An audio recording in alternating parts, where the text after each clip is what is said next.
Jovan Belcher seemed like he was sitting on top of the world. He's the starting linebacker for the Kansas City Chiefs, and he and his girlfriend Kasandra have just welcomed a baby girl. However, the on-again, off-again couple argue about everything from money to marriage. And then on one cold December morning, Jovan makes a monstrous decision that will change all of their lives forever. Hello and welcome to The Dark Side of Love. I am your host, Bianca Sloan, author of suspense novels about the dark side of love. And this week I'm putting a spotlight on the case I'm calling Bad Love. Jovan Henry Allen Belcher was born on July 24, 1987, to John Belcher and Cheryl Shepard in West Babylon, New York, on Long Island. John was largely absent from the family, so Cheryl raised Jovan and his three older sisters as a single mother. As a student athlete at West Babylon High School, Jovan distinguished himself as a star wrestler, being named a three-time All-American. He also played various positions for the school's football team, including offensive tackle, fullback, nose guard, and linebacker. As captain of the football team, Jovan led the West Babylon Eagles to its first ever undefeated season and 2 playoff appearances, though they fell short of the championship title. However, Jovan's hard work on the gridiron eventually earned him designation as a second-team All-Long Island selection in 2004, as well as a spot on Newsday's list of the best players for the 2000s. Despite the accolades, the powerhouse schools like Texas, Notre Dame, and USC were not lining up to recruit Jovan to their programs, and he winds up attending the University of Maine, which is basically a Tier 2 football program, not exactly a school known for churning out future NFL legends. Regardless, Jovan's coach at Maine, Jack Cosgrove, liked what he saw in the young player, telling the Boston Globe, quote, "When he got to campus, he was a phenomenally impressive young man in how he conducted himself in and around the young men in our program. We were fortunate nobody else recruited him." Jovan does what he does best, and like in high school, would go on to become captain for his college team before eventually being named National Defensive Player of the Year. With recognition like this, the NFL seems like a sure bet for the future. Even Sports Illustrated predicted that Jovan would go in the 6th round out of 7 in the NFL draft. However, just like in high school, Jovan does not get called up to the big leagues and is skipped over entirely in the 2009 draft. Jovan would go on to graduate from the University of Maine with a degree in child development and family relations, even winning an Academic Momentum Award from the National Consortium for Academics and Sports Scholar Baller program. Still, it's cold comfort to a kid who had his heart set on playing on Sundays. As BleacherReport.com noted, Jovan was, quote, "so frustrated he pulled out a shovel and dug a hole for a pond in his mother's backyard." However, the dream of being a pro player just wouldn't die, and after the bust of a draft, Jovan managed to sign as a free agent with the Kansas City Chiefs, which, let's just say that the Chiefs of 2009 were not the champions we know of 2025. In other words, they kind of stunk. But hey, the NFL is the NFL, and as BleacherReport.com observed, signing with the Chiefs meant 4-star hotels, private planes, and a $300,000 a year contract. But as Richard Langford, who was a rookie defensive back with the Chiefs during that 2009-2010 season alongside Jovan, he said to BleacherReport.com that it wasn't all glitz and glam, telling the site, quote, "The thing about the NFL is that, from the outside, all people see is the glory and the fame, but it's not what they think. You used to play for love. Now you're playing for money." Exacerbating matters were Jovan's persistent injuries, with Richard also telling the site, quote, "When I met Jovan, he was always hurt. His ankles and wrists were real problem areas. I don't think he was ever 100%, but he would never say anything." Pierre Walters, Jovan's eventual Chiefs teammate, echoed this sentiment, telling BleacherReport.com, quote, "We all know the saying, you can't make the club if you're in the tub. You can't ball out if you're not in there playing. So tape it up and go out there and play. But it takes a toll on you. There are consequences. For his part, Jovan 100% buys into the philosophy, quickly gaining a reputation for doing whatever it took on the field, with BleacherReport.com noting he came in like a wrecking ball, known for smashing anything and anyone in his way. Except it just wasn't enough. Despite his talent, despite his hard work, despite his dedication to the craft of football, as BleacherReport.com observed, there were no getting around hard few facts. With one anonymous teammate telling this site, quote, he was an average player. Too many errors to be great and not quite athletic enough. Jovan could be inconsistent with his play with, quote, blown coverages and poor reads and mental mistakes that elite players don't make. That former teammate went on to say, quote, he called me in tears one day. They were riding him so hard. Jovan was a hard worker and a leader, but the NFL can be really stupid. Once you're a guy from Maine, you're always the guy from Maine. You never fully prove yourself. That ate him up like nobody's business. So in the midst of trying to navigate these shark-infested waters of the NFL, Jovan is introduced 20-year-old Kasandra Michelle Perkins. Cassie, as she was known to her friends, was born in McKinney, Texas, just outside the Dallas-Fort Worth area, to Daryl Keith Perkins and Rebecca Ann Gonzalez on October 14, 1990. When Kasandra was in elementary school, the family moved to Austin, where she graduated from Anderson High School in 2009. Petite, olive-skinned Kasandra, with her long dark hair and dark eyes, was an instructor with the Lone Star Dance Team and taught praise dance in her local church. As BleacherReport.com reported, she was considered to be, quote, perky and optimistic, well-liked, and highly regarded. After graduating from high school, Kasandra took a job working with kids at the Turner Roberts Recreation Center in Austin, with her sights set on becoming a teacher in the future. However, fate intervened when she met Jovan in 2009. The Kansas City Star reported that Kasandra came to town to visit her cousin, Whitney Golden Charles, who was married to the Chiefs' star halfback, Jamal Charles. The trio went to a holiday dinner for Chiefs players and their families, and of course, Jovan was there. And later, the four of them went to the movies, and Jovan and Cassie wound up sitting next to each other, and that was it. Game over.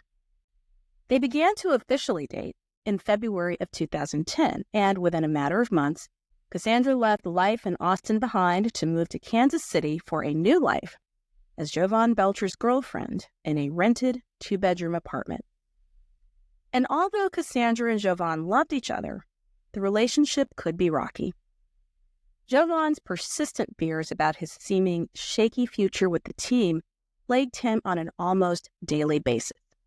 The Chiefs were headed to the toilet bowl, not the Super Bowl, and Jovan constantly worried about losing his starting spot. He worried about getting cut from the team. He worried about his future in the NFL, period, point blank. So he's got a lot on his mind. And like many of us tend to do, he found it hard to express these fears to the younger and somewhat inexperienced Kasandra. So he kept these worries to himself. As Chiefs teammate Pierre Walters noted to BleacherReport.com about Kasandra, quote, she was innocent and nice and very young. Moving to Missouri, well, I'm sure it had to be eye-opening. And apparently the toll was taken on the relationship because Kasandra actually moved out in 2011. However, she came back in due time. BleacherReport.com noted that Kassandra's return brought, quote, warm embraces and affectionate moments alternating with loud arguments and sessions with a marital counselor. The warm times consisted of date nights at local restaurants and movies and hosting parties for friends. Kasandra attended classes at Blue River Community College and became heavily involved with the Kansas City Chief Women's Organization, which was basically the wives and girlfriends of players getting together for volunteerism and charity work around Kansas City.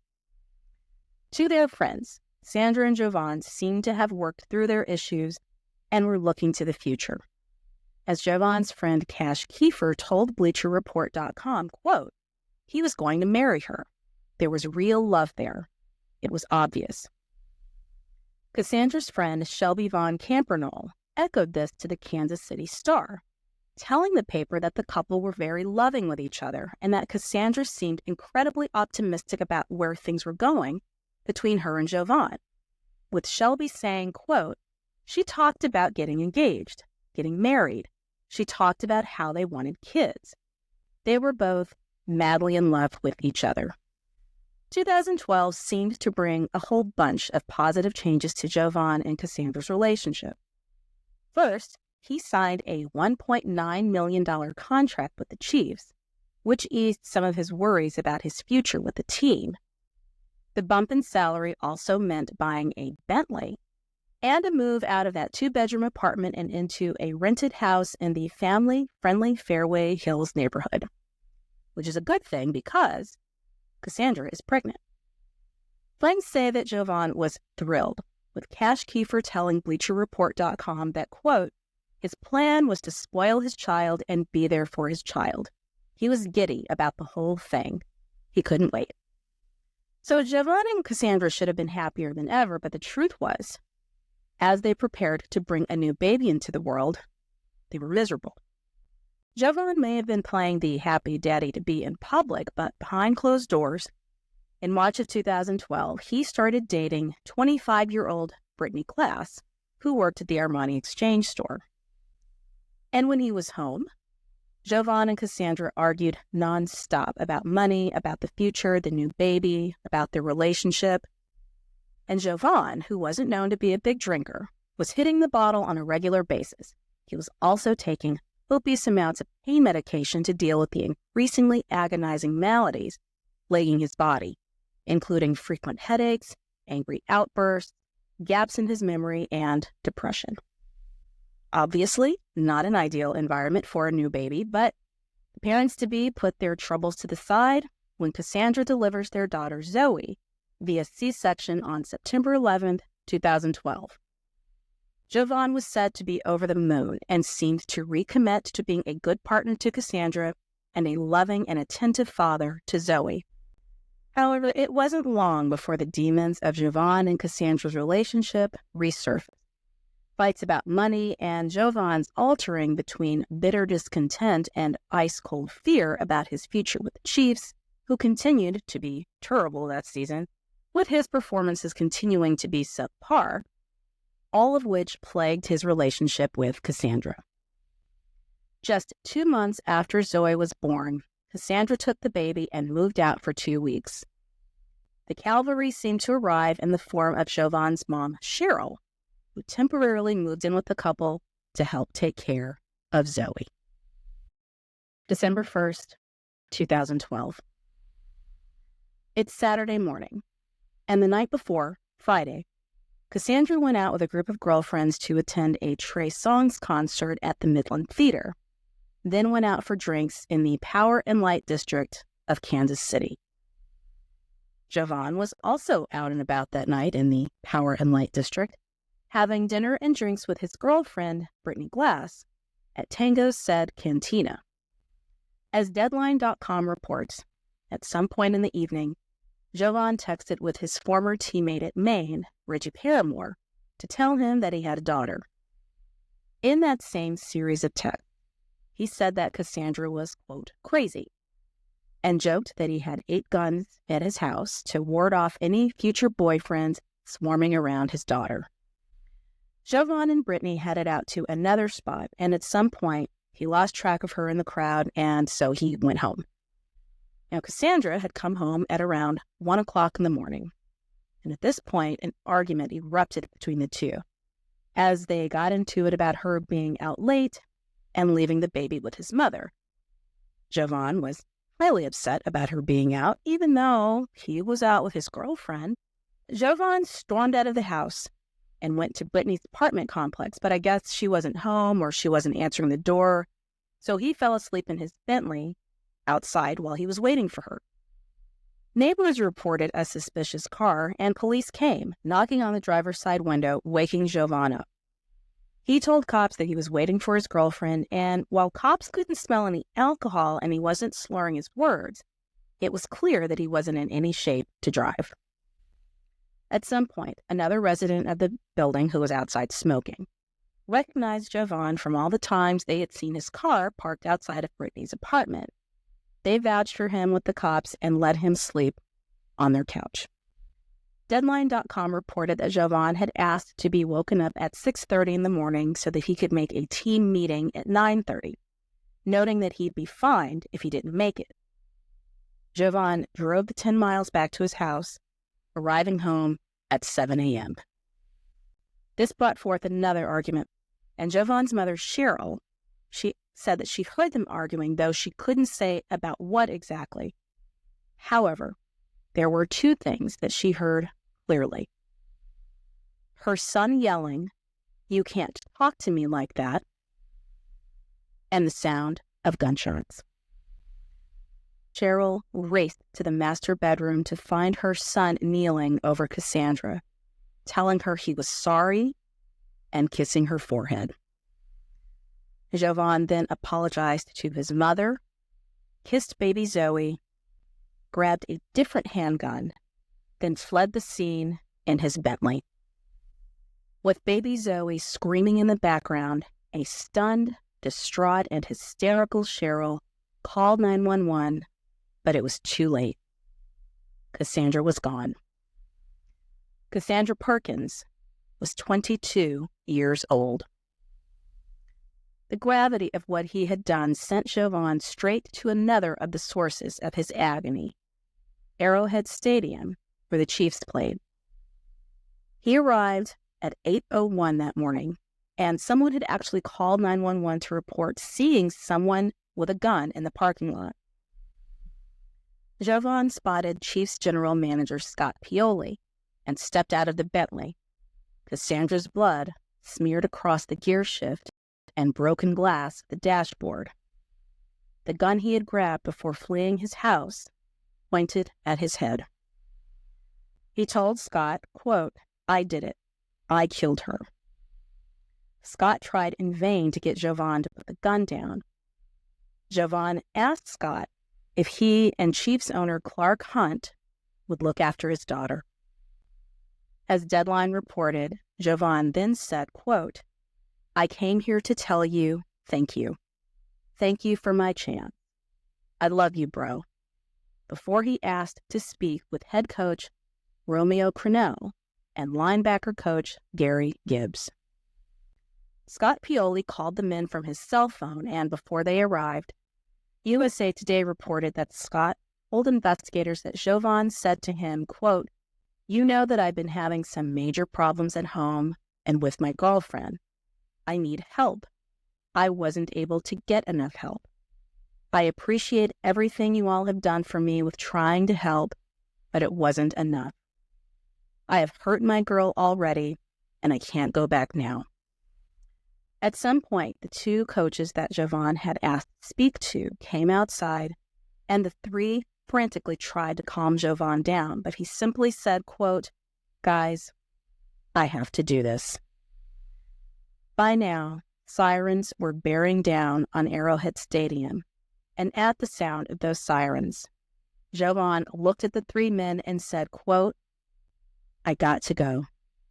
I can't be here." With the gun still pointed at his head, Jovan dropped to his knees, made the sign of the cross over his chest, and pulled the trigger. He was loaded into an ambulance at approximately 8:25 a.m. After reaching the hospital, Jovan was declared dead at 8:52. Jovan Belcher was 25 years old. The autopsy report on Kasandra found Jovan had shot her 9 times in the neck, chest, abdomen, hip, back, leg, and hand. She was found to have very little alcohol in her system, while Jovan's blood alcohol content was 0.17, more than twice the legal limit of 0.08. The aftermath of Cassandra's murder and Jovan's decision to take his own life was chaotic. The Chiefs made the decision to move forward with the scheduled game against the Carolina Panthers the next day, which, crazily enough, the Chiefs won that game. Jovan's mom, Cheryl, was awarded temporary custody of Zoe. However, following a custody battle with Kasandra's cousin, Sophie, the judge ruled that Zoe was better off with Sophie and awarded her permanent custody of the little girl. Under an NFL collective bargaining agreement, Zoe will receive millions of dollars via a combination of trusts, insurance policies, settlements, and contract payouts. Kasandra's mother, Becky, told the Kansas City Star in 2019 that Zoe is, quote, happy and active 5-year-old. She is very smart and is into all things girly. We enjoy baking together when she visits. A year after Jovan's death, Cheryl had her son's body exhumed, and it was revealed that he had CTE, or chronic traumatic encephalopathy, which is typically associated with multiple concussions or repeated hits to the head. It has become a common occurrence in the NFL, affecting among hundreds of players that we know of anyway. Former San Diego Chargers linebacker Junior Seau and former Chicago Bears safety Dave Duerson, both of whom took their own lives. The findings in Jovan's case would eventually form the basis of a wrongful death lawsuit that Cheryl brought against the Chiefs, claiming they knew he was suffering from concussions and did nothing to provide him with the medical care that he needed. It appears that the suit was eventually settled in 2014. The events of December 1st, 2012 left more questions than answers. As for why Jovan took Kasandra's life before ending his own, Kansas City Police Sergeant Richard Sharp mused to the Kansas City Star, quote, he probably realized he had done something and he couldn't go back. I don't think he could live with himself. If you or someone you know is in crisis, call or text the Suicide and Crisis Hotline 24 hours a day, 7 days a week at 988. Thank you so much for joining me for another episode of The Dark Side of Love. I am your host, Bianca Sloan, and show your love for The Dark Side of Love by visiting thedarksideoflove.com for show notes and transcripts. While you're there, sign up for my newsletter to be notified about new episodes, and you can also find a link to my Patreon page where you can access bonus material and other fun stuff. Learn more about my suspense novels about the dark side of love by visiting biancasloan.com. Thanks for hanging out with me, and join me next time for another tale of love gone wrong. I'll see you on the dark side.